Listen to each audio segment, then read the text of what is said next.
Dziko la Malawi lili ndi chiwerengero cha anthu pafupifupi 21 million. Ambiri mwa anthuwa amadalira ulimi wa mbewu komanso ziweto pa moyo wawo wa tsiku ndi tsiku. Ichi ndi chigwa cha mtsinje wa Shire chomwe chimapezeka m'maboma a Chikwawa ndi Nsanje. Anthu a mchigwa cha mtsinje wa Shire amalima mbewu zosiyanasiyana monga chimanga, nyemba, mbatata, mapira ndi chitowe mwa zina. Ndipo zina mwa mbewuzi ndi mtundu wa mbewu za makolo. Zotsatira za kafukufuku wa mbewu za makolo zikuonetsa kuti mbewuzi sizibereka kwambiri komanso zimatenga masiku ambiri zisanakhwime. Izi zimapangitsa kuti alimi asamapeze phindu lochuluka makamaka pa ulimi wa malonda. Pofuna kulimbikitsa ulimi wa malonda m'dziko muno, boma kudzera ku unduna wa zaulimi likukhazikitsa ulimi wa nthirira wa makono m'chigwa cha mtsinje wa Shire pansi pa ndondomeko ya Shire Valley Transformation Program. Mahekta oposera 43,000 adzalimidwa ndipo mabanja oposera 48,000 adzapindula ndi ulimiwu. Dr. Stanley Chakhumbira Khaila ndi mkulu woyendetsa projekti ya Shire Valley Transformation Program ndipo akufotokoza motere. Projekti ifuna kuwasintha alimi amenewa, kusintha kwa ulimi kuti m'malo moti alimi azingolima kuti bora tipezeka kudya, koma alime zochuluka maloti amalima zochepa komanso akhale ndi kuthekera kulima mwina kawiri kapena katatu konse, komanso akhale ndi kuthekera kuti akasonkhanitsa malo awo aja azilima mwatsopano mogwiritsa ntchito zida zamakono monga matrakta. Mawu ya chizungu yoti transformation nkhani yake yagona pamenepo kuti miyoyo ya anthu isintha komanso chuma cha dziko chisinthanso. Mu ndondomeko ya Shire Valley Transformation Program, alimi ang'onoang'ono a m'maboma a Chikwawa ndi Nsanje akusonkhanitsa malo awo pamodzi ndi kupanga minda ikuluikulu yomwe azilimamo mbewu zosiyanasiyana kuphatikizapo za makolo.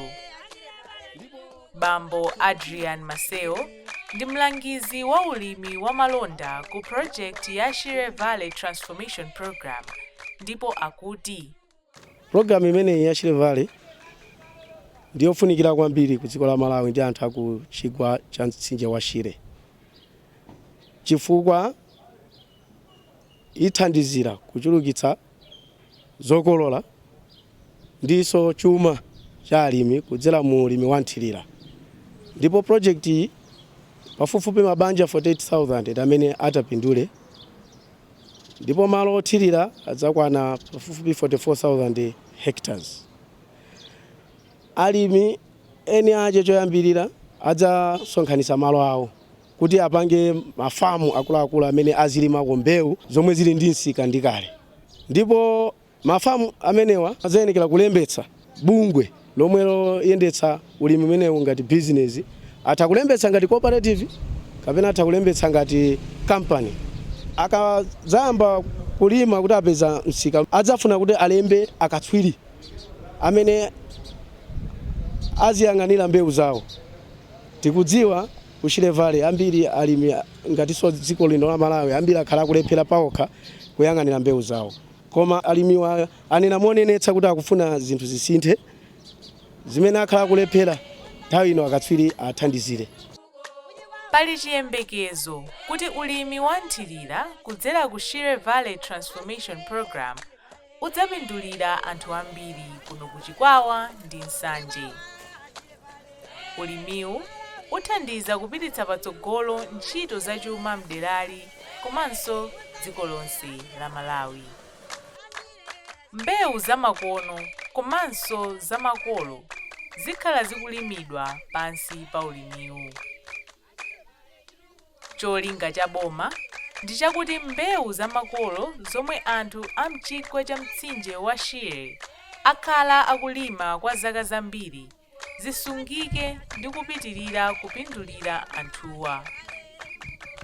Kotero kuti project ya Shire Valley Transformation Program ikugwira ntchito ndi akatswiri ochokera ku nthambi ya kafukufuku Department of Agriculture Research ku nduna wa zaulimi kuteteza mbewu zamakolozi. Pofuna kuti ntchitoyi iyende bwino, akatswiri akafukufukuwa akugwira ntchito limodzi ndi alangizi a zaulimi a maboma a Chikwawa ndi Nsanje. Mayi Gertrude Kucherekana ndi mlangizi ku Mitole EPA ku Chikwawa, ndipo akuti magulu amenewa cholinga chathu nchonena kuti tiaphunzitse anthu amenewa tiazindikirise kusunga mbewu ya makolo kuti adzitha kuyilima, chifukwa chonena kuti mbewu imeneyi ndi kubwera kwathu kwa chitukuko cha Shire Valley komwe kukakhale kukulimidwa mbewu zosiyanasiyana, azakhala kuti alimi mpaka kuti angalime mbewu zimenezi mwina sizidzapezeka, chifukwa kuzakhale kukulimidwa mbewu zomwe zizatipasa phindu yochuluka. Komanso mbewu zamakolo zimenezi ngakhale kuti alimiwo akuzilima mochepa ndi zofunika ndithu, chifukwa kuti tipeze mbewu za hybrid timayenera kuti tikhale ni makolo a mbewu. Ndiye tikati alimi amene wawa tisalimbikise kulima mbewu zimenezi, ndiye kuti makolo a mbewu tizapeza kuti atithera, ndiye kuti atipangire mbewu zatsopano ma hybrid tizasowa kuti tingakwatisire, chifukwa tazakhala kuti makolo a mbewu amenewa atha.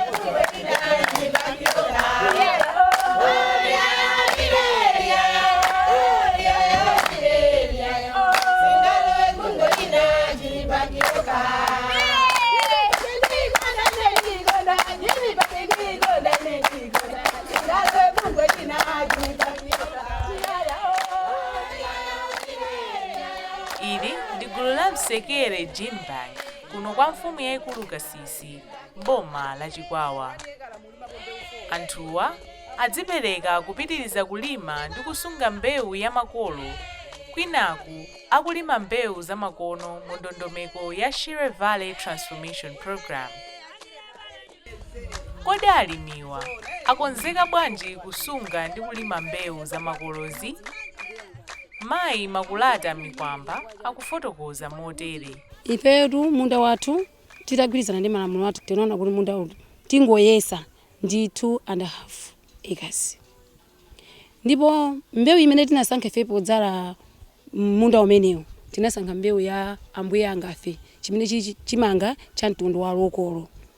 Chimangacho chili maonekedwe okwana awiri olo atatu. Chimaoneka chomwecho cha yero, chomwecho chimaoneka kuti cha white, chomwecho mapezekaso china chake chofiirako. Mbewu iti ife tinaisankha ili ndi ubwino wake. Wani mtundu wa lokolo chimanga pa business chimakhala cholemera pa scale. Kachiwiri chimanga chomwecho yero yemwe ali mmene muja amonjeza ma vitamin ngati mwa thupi lathu. Mbewu ina yachiwiri imene tikudzala mmene mumo ni mbewu ya nseula. Imayamba sokubereka nsanga ambuye angafe uja sasanatani asanafike poti ndikudyedwa chinawuza nseula chatayambapo kudya. Ndipo nthawi imeneyi mamba kutipulumutsa kunjala. Kena kuti katero pene kuba ku business ife anthu fe timakhala tapulumuka kale. Mayi Mikwamba akufotokozanso za chidwi chawo komanso ubwino wosunga ndi kulima mbewu zamakolo zomwe ena amati lokolo monga chimanga ndi nseula. Ifeyo ngati kuno anthu akumudzi ngati sitisunga mbewu zamakolo ndiye kuti palibe chimene tapangapo, chifukwa mbewu ya hybrid imene ife masiku ano timaphunzitsidwa ndi azilangizi osiyanasiyana kuti tentizani mbewu zamakono, mbewu zamakono ndi mbewu zamakono zimene zijazo tikumva zona kuti zimachokeranso mbewu ya chani ya lokolo. Amatenga mbewu imene ija ndikusakaniza ndina ndikukwatisa ndikupanga chani ndikupanga mbewu ya hybrid. Choncho usonyezana kuti mbewu iyi ya lokolo ni mbewu yofunikira kwambiri yoti ifeyo anthu kudera tisamayitayi.